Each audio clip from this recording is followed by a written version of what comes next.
Welcome to the Dumpster Dive. I'm your host, Digby the Cat. Why pay for your news when you can find it for free in a dumpster? We are starting off this week's reporting with, of course, the Gulf War, the latest Gulf War. Everyone loves the Gulf War. It's why we keep having so many sequels. Although this time the things are starting to quieten down. Things are starting to quieten down. Wrong one. The ceasefire seems to be holding. Stuck in limbo, as CBS News puts it. Basically, what seems to be going on is a fat lot of nothing. Just communications behind closed doors through intermediaries. Reportedly, the Americans opted not to send their negotiating team, although the Iranians also opted not to talk to them. So that's fine. Messages are apparently being passed through Pakistan. Although we are seeing some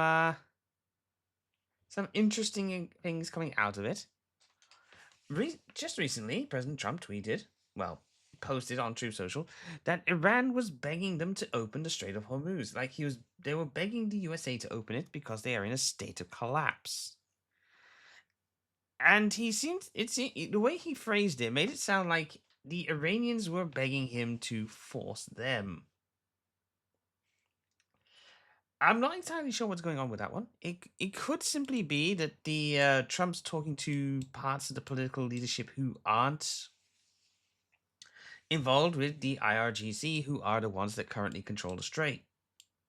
That might simply be what's going on. He's talking to some faction within the Iranian government who aren't well connected to them, so they don't have any meaningful say in the matter. And they're hoping that Trump will just kick the IRGC out. Either way, nothing much is happening. Oil prices continue to rise. The blockade remains in effect. Although some ships do get through. Some $500 million of super yacht just casually sailed through the Strait of Hormuz. A boat linked to a Russian billionaire called Alexei Mordashov. So apparently that thing just casually sailed through. Unsurprising considering the friendly relations between Iran and Russia, but it is it is kind of strange that he was in Dubai and he just went whee, straight through Oman. Although he hasn't gone for the American blockade. As we see here, the U.S. blockade line stretches out here, and he has gone to the port of Muscat in Oman. Muscat. It's kind of silly. It's kind of silly. It's kind of funny. Jesus, titty fucking Christ! Why do you need 2 helicopter pads on your boat? Who needs 2 helicopter pads on a boat? Who needs a helicopter pad? Well, okay, a helicopter pad maybe 2. That just seems excessive. Yeah, so we go. Trump says Iran wants US to open Hormuz Strait as soon as possible. Apparently, according to Trump, Iran has said it is in this. Iranian leadership has said that the state is in a state of collapse and wants the United States to open up the strait while it sorts out its leadership. It's again, I'm not really sure on this one. I think it's just Trump saying whatever he thinks will get the markets to behave how he wants. I don't know. However, a more interesting thing happened in the USA. A much more interesting thing happened in the USA than Trump tweeting things that may or may not be true in regards to Iran. Another assassination attempt. Another one. This time at a dinner hosted. Where was it hosted again? Some hotel. Doesn't matter. Oof. But yeah, this guy managed to get into the perimeter, retrieve the firearm from somewhere, and tried to get at Trump, and he wound up getting. Well, was he shot? Secret Service agent who took bullet in Trump assassination attempt may have been hit by friendly fire. But yes, the fellow is apparently called Cole Allen, was it? Yes, Cole Thomas Allen, 31 years old. 2 firearms appearances, did not enter a plea, is carrying a semi-automatic handgun, a pump-action shotgun, and 3 knives as he charged past a security checkpoint at the White House Correspondents Association dinner. That is absolutely absurd. Like, how the hell did that happen?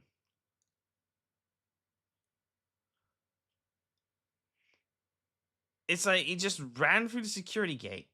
What was this idiot thinking was going to happen? Oh dear. Now there's a lot of talk going on about who this guy was, why did he do it, blah blah blah. There was a manifesto. I haven't bothered to read it because it's probably fake. When a manifesto comes out, there's always a 50-50 chance it's fake. So yeah, it's kind of crazy. Oh, and of course he's from fucking California, Los Angeles, and he studied at Caltech. Ah, yes, I remember that there was a talk that there was a video game on Steam that he might have developed, and Valve have taken it down. So don't know what's going on with that one, but it doesn't really matter. It's kind of crazy though. It's kind of crazy that this happened. It's kind of crazy that this happened. Obviously, some people are like over analyzing things, going, "Oh, look at how this guy behaved, how that guy behaved," and it's like, whatever, doesn't matter, doesn't matter. And it's worth pointing out that this is the second incident where Trump has clearly been the target of assassination, like very obviously being the target of assassination, and the person has been able to get suspiciously close. Obviously, there was the incident in Butler, Pennsylvania, where he took the bullet to the ear, supposedly, where he got clipped. I mean, there was blood, so he definitely got clipped. So, and that guy was able to get absurdly close without being stopped. And now we got another one. I mean, call me paranoid schizo, but either something's fishy, or someone in the U.S. state is really out to get Trump. And of course, the conspiracy nuts are out in force. There are, of course, the people who insist that Trump is faking assassination attempts in order to try and build up support. I mean, if he was doing that, this would be a good moment to do it. He has midterms coming up. He has the whole Iran war thing dragging him down among a lot of people. So it would be a good time to do it. But obviously, it's like it's debatable. It's debatable if he is doing that. I mean, it would be a pretty crazy scheme. Too many moving pieces, too much chance of things going wrong. And of course, Trump, in his typical manner, is not one to let a good crisis go to waste, and he's trying to make the case that this justifies the ballroom, because obviously they could do better security there. I would argue that if you're at the point where you need that level of security, there has been a profound failure. That would be my position. But then again, I'm crazy. I'm a strange fellow, so whatever. So yeah, the Iran situation, not much is really changing. It's in a state of limbo, a stasis, a stalemate until one side talks or breaks or whatever. It all depends on the negotiations. The Lebanon Hezbollah situation with Israel is just sort of progressing. They're continuing to hit each other. The Lebanese government has come out against Hezbollah, which is not surprising. They've done that before, but it's surprising that they're doing it right now. Although maybe they're hoping that the Israelis will be able to do enough damage to them that the Lebanese government can make some inroads against Hezbollah. I would say don't count your chickens on that one, because Hezbollah have survived far worse than anything the Israelis and the Lebanese government are going to be able to whip up.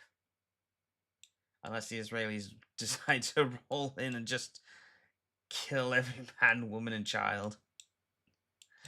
Oh dear. Suffice it to say, Hezbollah has been declared defeated before, and they're one of those groups who keeps coming back. So I wouldn't really count on that happening.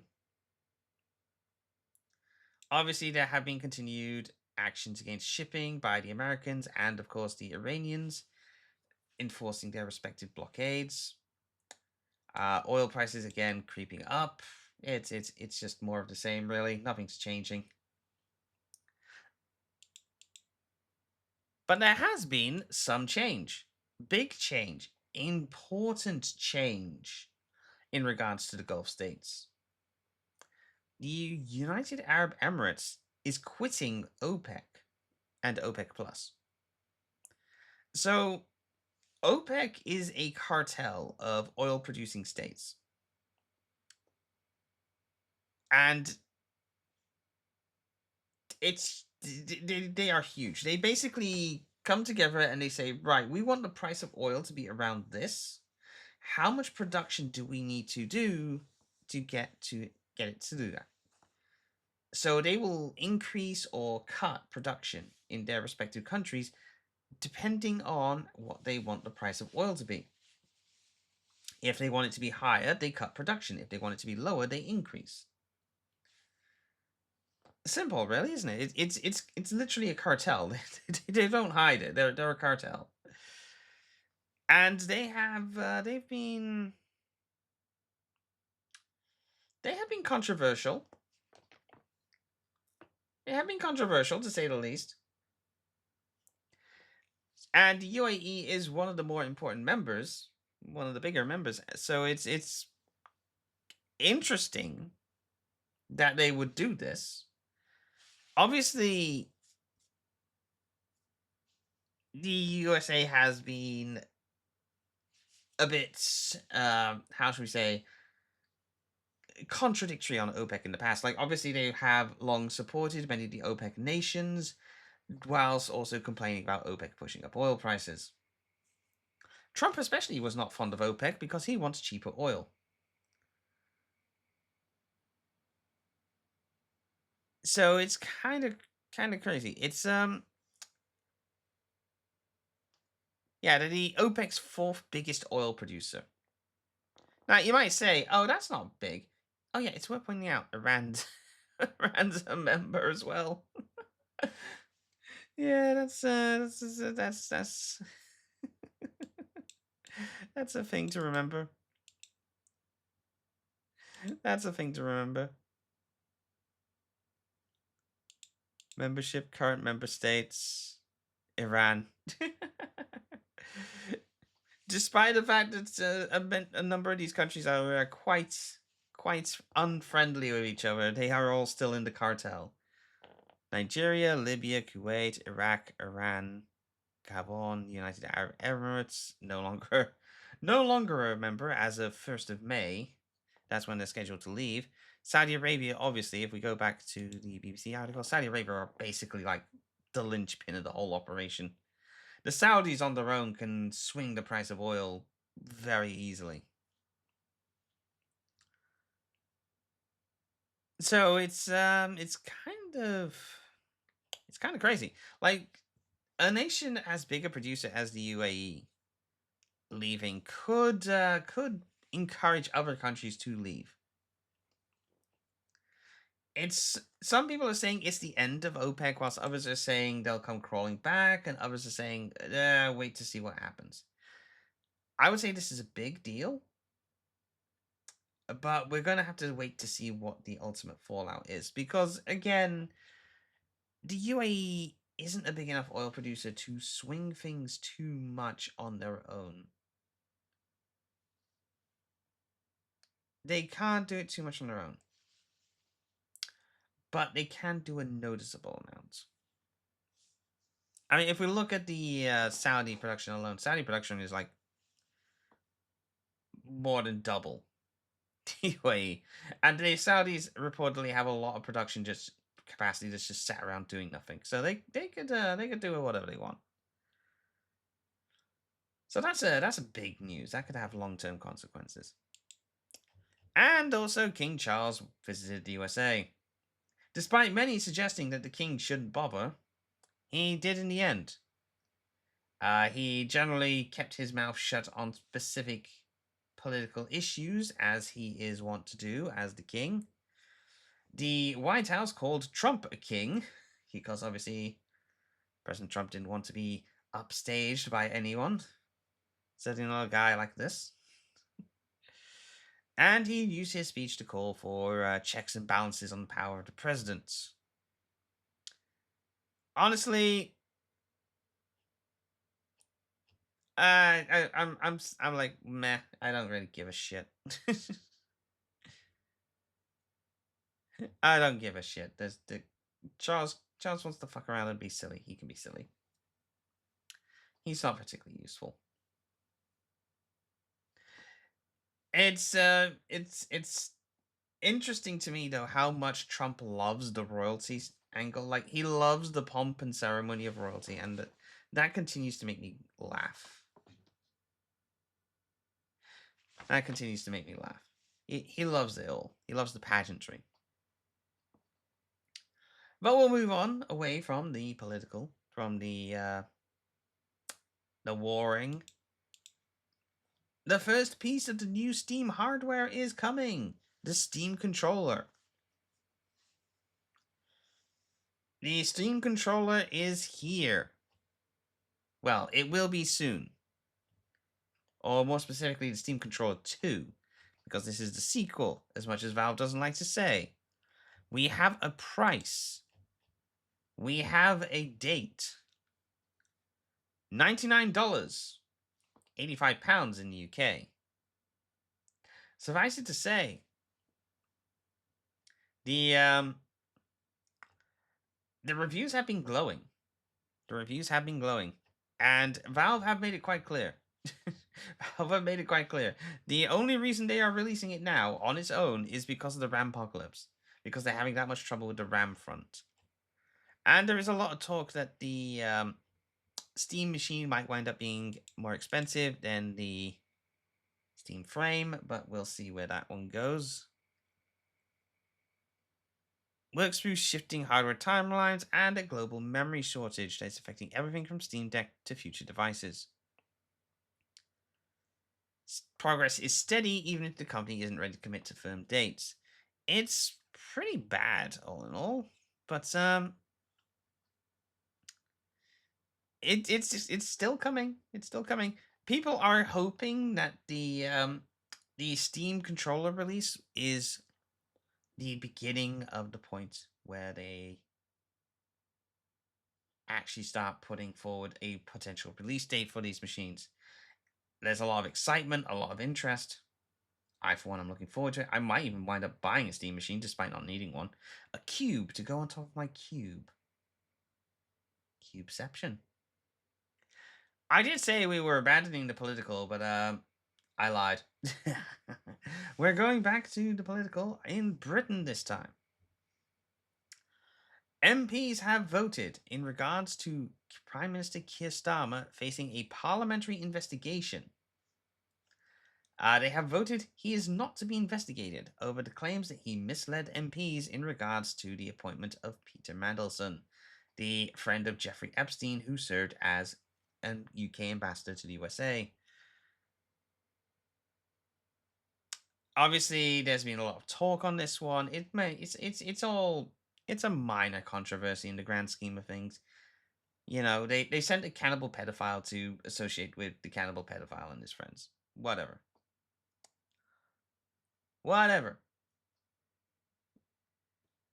But yeah. So the MPs, apparently the government made it quite clear what they expected from the party membership, from the party MPs, and they got their victory.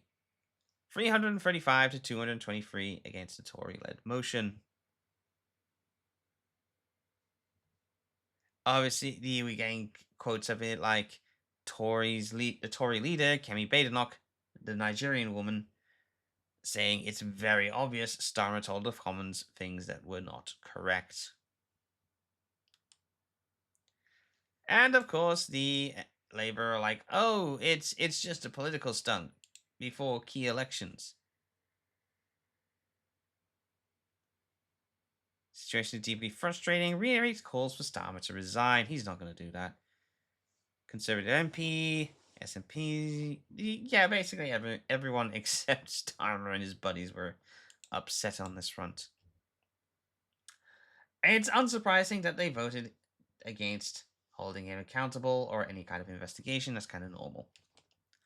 All in all, I don't really expect this to factor into any potential elections. It's just the latest thing that the media are shitting on about. It doesn't really mean anything. Oh well. And over in the USA, Elon Musk and Sam Altman continue their legal feud, and it has actually properly started now with Elon Musk taking the stand on the first day of testimony. Basically, he's just bitching. The outcome of the trial could apparently determine the future of OpenAI. Seeks to stop it from becoming a for-profit company. Basically, yeah, that's what that's what Musk is interested in here. He wants it to remain a non-profit. He wants it to be a non-profit. He doesn't want it to be a private for-profit company. Is this because he doesn't want it to be competing with him as a private for-profit company? Or because he just genuinely believes in the idea of it being a non-profit, in which case, why is XAI not a non-profit? You know, bleh. Or is he just worried about taxation? Who knows with Musk? Who knows? Some people say that this is just him and Altman being unhappy with each other and bitching incessantly. Either way, it'll be interesting to see where this goes, because obviously OpenAI is a very big player in the AI game, even if they aren't as big as some people thought they would become. They are definitely one of the shakers, one of the movers in the industry. So what happens to them is definitely going to have an effect on the wider industry and how people perceive it. If they get slapped into court, I could definitely see it having a cooling effect, a chilling effect on the AI field as a whole. But we'll see what comes of it. That's all we ever can do. I keep saying it, but that's all we ever can do most of the time. Predictions are hard. And over in China, there was an interesting little event. There was an interesting little event in Beijing. The Beijing E-Town Half Marathon for robots was just a couple of days ago. Oh, 19th. More than a couple of days ago. Whatever. But, yeah. This is a pretty funny thing. It's an event where they get a bunch of humanoid robots to run a half marathon. And last time they ran this, just this past Sunday, sorry, bit over a week now, sorry.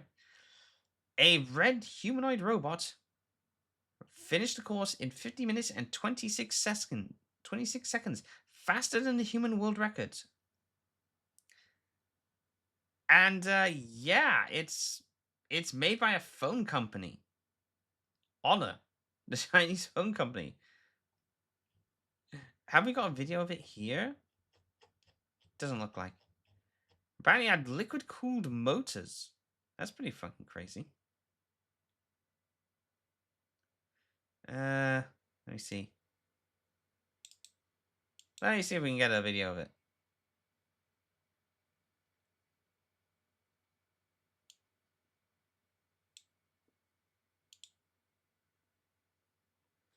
I didn't say Facebook. I didn't choose the Facebook one, did I? Oh, that is Facebook. Give me a video that's not on Facebook, please.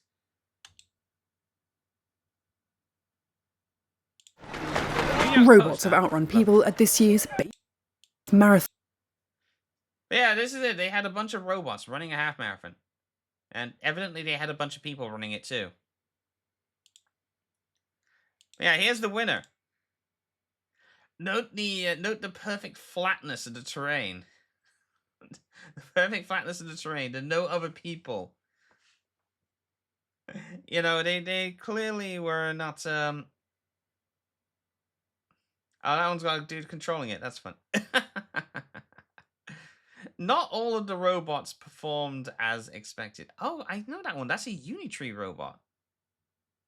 That was on wheels. Aren't these things supposed to be running? But yeah, obviously, as you can see, a bunch of companies bringing out their prototypes, students bringing out their Unitree bringing out their robot that they are selling and is now widely available, though it's iffy. And they had more than a few instances of things going horribly wrong. We'll get to one of the better ones in a moment if they don't show it here. It's quite impressive how far China has come in the field of humanoid robots. Like, people are going to be like, oh, but they copied the Americans. Like, yeah, and they're putting these into production. They're available now. It's debatable how useful they are, but they are doing a lot more, a lot faster than the Americans. Even if a lot of the base technology is stolen, they're putting these things out there. And as we've seen with the Chinese, when they start putting things out there, they start iterating. They start going, oh, well, that didn't work. Let's try something else. Oh, that one's got interesting legs, like the prosthetics. Like the running prosthetics.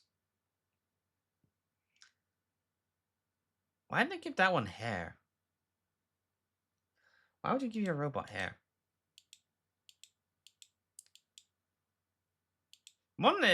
That's another Unitree robot. I wonder how many of these guys were just running a Unitree robot. Anyways, here's a funny one. Let me. Can I make this big? I cannot make this big. I don't use Instagram. Yeah, this robot immediately tripped over some tape on the ground and just completely exploded. And they brought out a stretcher for it. Started scooping up the pieces. Oh dear, the poor thing. Trips over tiny bump, dies instantly. I can't tell what robot. Is that another Unitree robot? Why are there so many Unitree robots running in this? Is it testing the programming capabilities of them or something?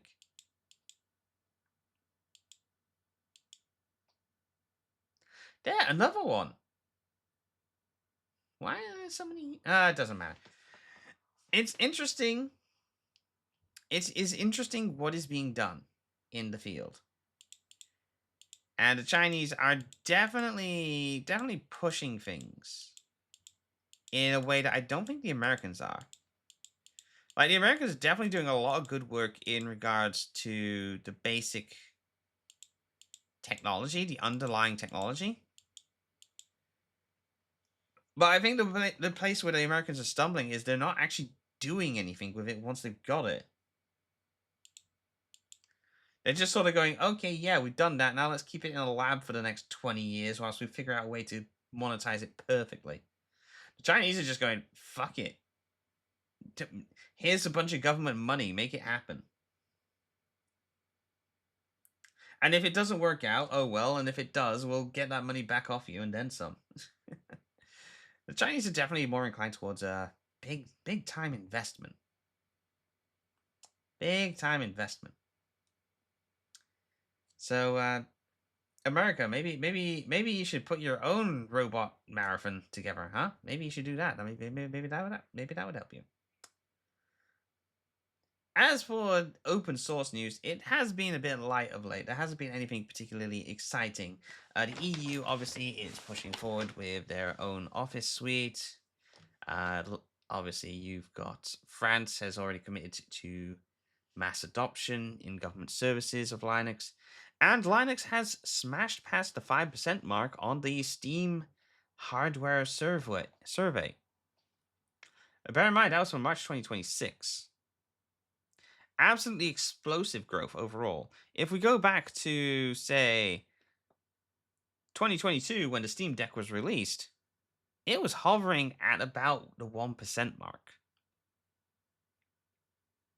So in 3 years, it's gone from 1% to 5%. And you'll note here that just as soon as there's the Windows 10 end of life, you get this spike, a sudden dip, and then a much bigger spike. It's pretty clear that the death of Windows 10 is driving a lot of people, and the shittiness of Windows 11 is driving a lot of people to Linux. And I strongly suspect that this trend is going to continue. I don't think it'll be like quite as explosive, but I think the trend is definitely established. I think at this point the trend is established. Linux is increasing rather than decreasing in regards to the number of gamers using it. Bearing in mind, this is just gamers. This is just gamers. And obviously they have a breakdown of specific versions, although some of them are a bit off because they don't provide the correct data or it's obfuscated in various ways by the distro. So it's like SteamOS is 24% of all the Linux distros on Steam. And it's like you got 064-bit, which I have no idea what that is meant to be, at 17%. Plus 17% from the previous month, which is odd. Arch Linux, 64-bit, 8%, 64-bit, it doesn't tell us what. Linux Mint, 6, Ubuntu, Linux Mint, two different versions there. Ubuntu, two different versions, Manjaro Linux, and then we have other, 25%. And speaking of Ubuntu, Canonical, the company who owns and develops Ubuntu, are opting to integrate LLM-based tools in future releases. I'm not surprised, obviously. Canonical is a company, they are in the corporate crowd. This is unsurprising from them. But goddamn, it's so shitty. They're talking about kill switches, they're talking about opt-in implementations, but it's looking like it's going to be opt-out. It's looking like it'll be opt-out in the end. So it's bleh. I don't like it. I'm sorry, I don't like it. I don't like it, but I don't use Ubuntu. I don't use Ubuntu. I don't use anything that's downstream of Ubuntu. So in the end, I don't really have to care. But for many people who do, such as users of Linux Mint or Zorin OS, this obviously does present a problem because these AI tools, they won't be running locally. They will be running remotely, meaning someone's going to have access to all the data. Unpleasant, to say the least. And legislation in any part of the world regarding AI tools is still a bit iffy, more specifically regarding the data collected by them. So, be careful. Be careful of AI tools bearing gifts.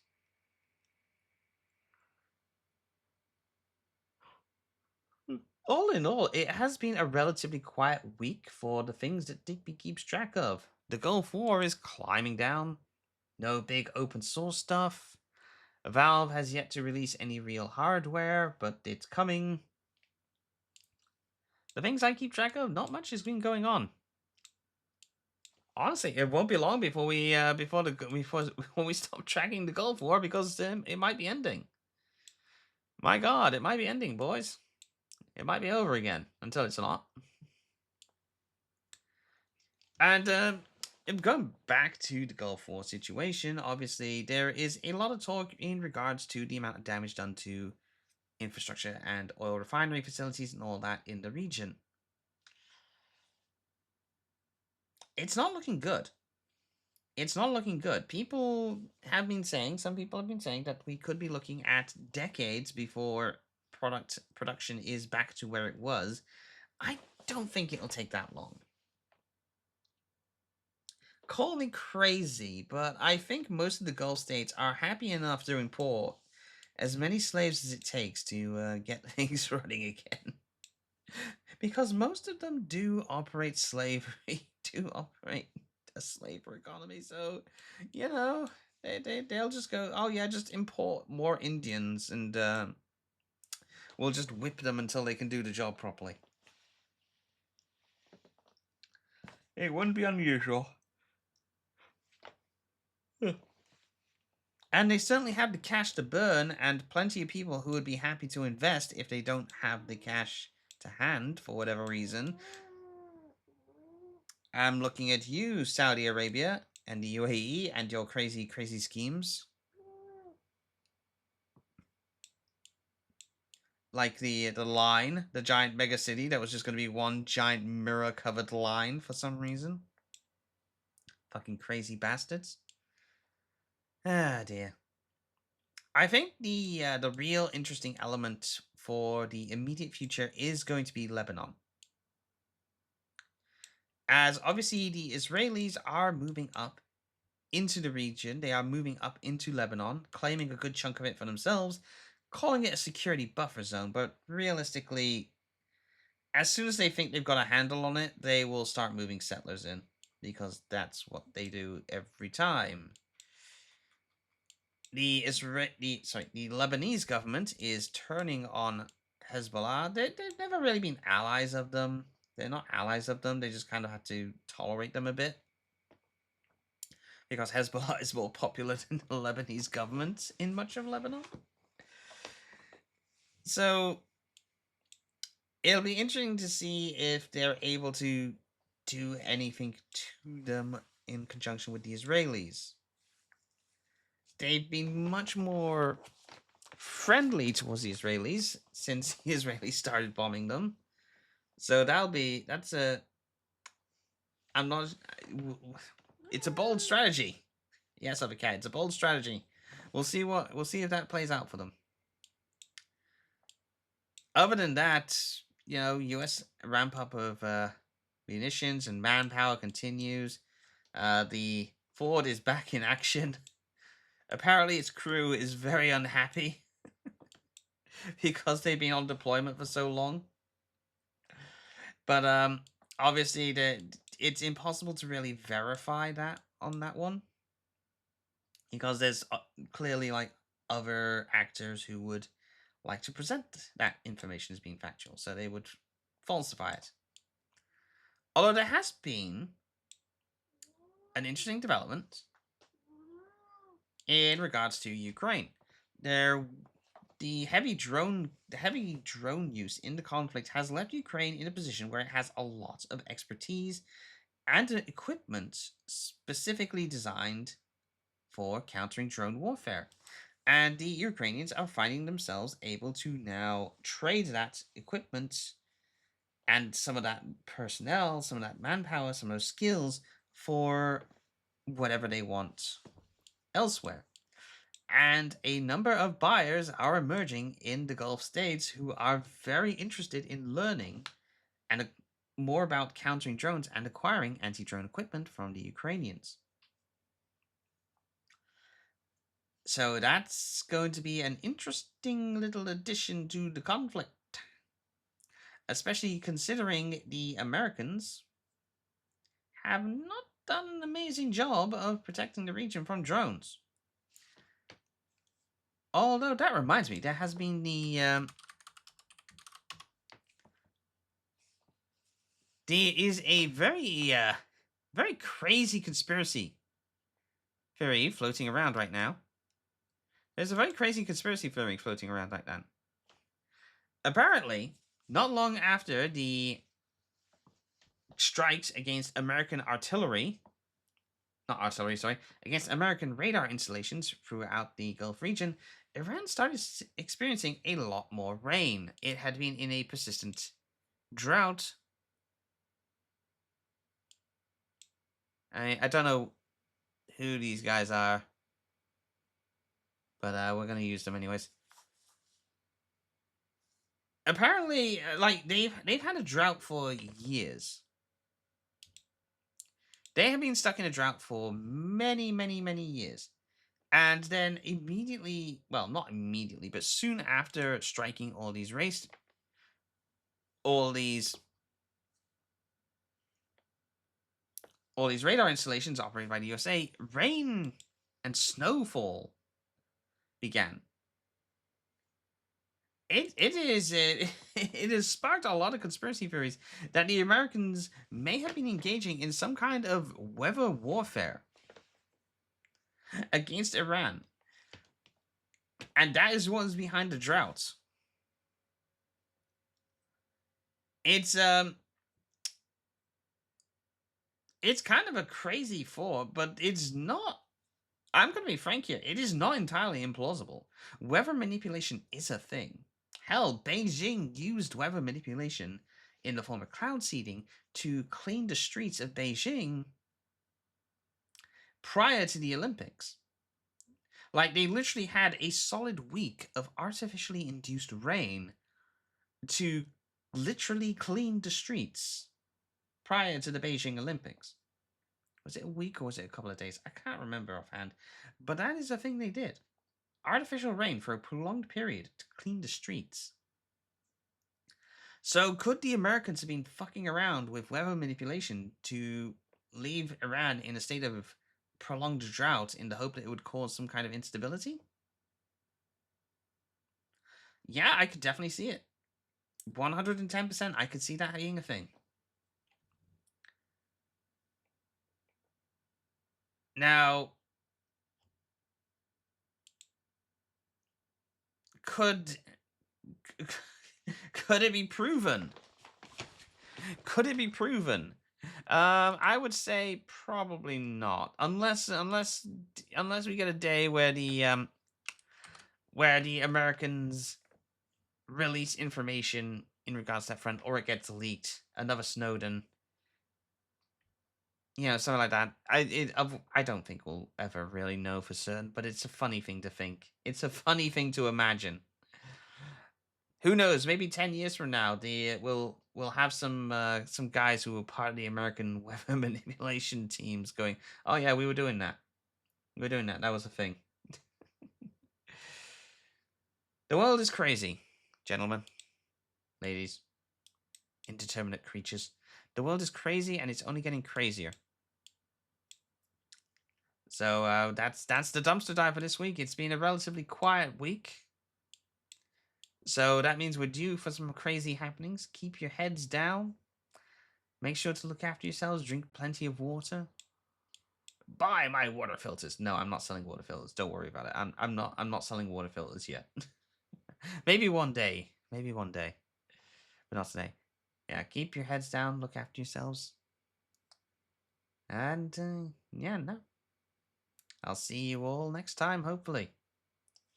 This has been the dumpster dive for the 28th of the 4th, 2026. Information cutoff time was 2300 hours.